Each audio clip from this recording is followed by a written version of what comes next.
Go back before the Chinese started coming over. There weren't too many Asians in America. What's up, Queen Bee? How are you, dear? There were some brothers from Siam, the Siamese twins, the original Siamese twins.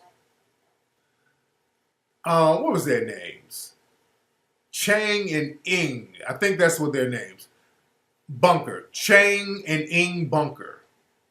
The original Siamese twins. The term Siamese twins come from these two brothers from Siam, which is really Thailand. Thailand used to be called Siam. So there were these two brothers who were conjoined twins. Got it? They were conjoined by the chest muscle, by a strip of meat by their chest. So they were conjoined. So they had full bodies. They were just conjoined. So these Siamese twins, P.T. Barnum discovered them and took them all around the world. They made a lot of money. These guys became very rich for being Siamese twins.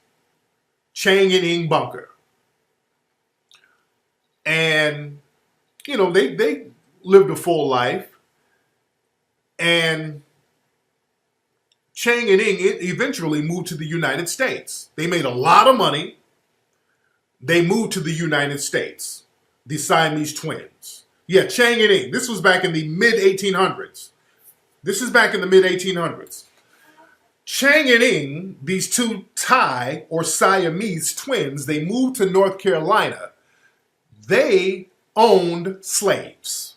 They moved to North Carolina. They married two white women. And they had a little plantation.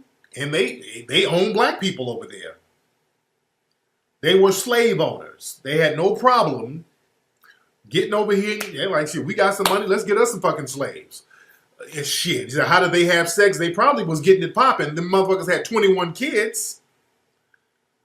They had 21 kids with those two white women. So they were probably getting it in on some freaky shit.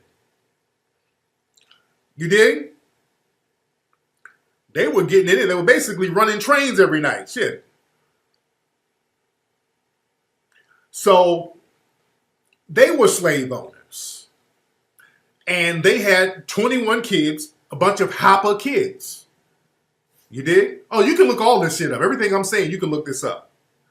So Chang and Ing, the Siamese twins, they were having orgies every night with them two white women. And they had 21 Hopper children. Their children fought for the Confederacy during the Civil War.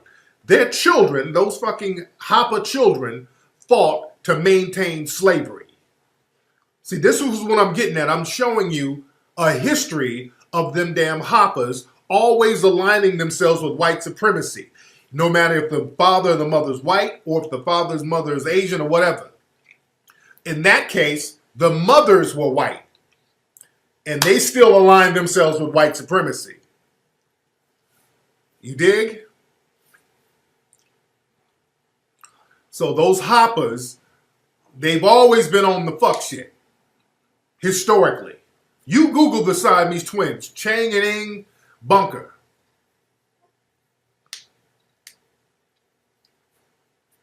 You see, people talk about their history, but they like to leave out the fact that they were slave owners. They leave out the fact that Chang and Ing were slave owners. So the many people in the Asian community, they've always tried to get in where they fit in when it came to white supremacy. See, it's us. It's always been this one-sided ass relationship that we have, that we got to start checking ourselves on. We got to check ourselves on that. Let me get some calls real quick. What's up? Who's calling?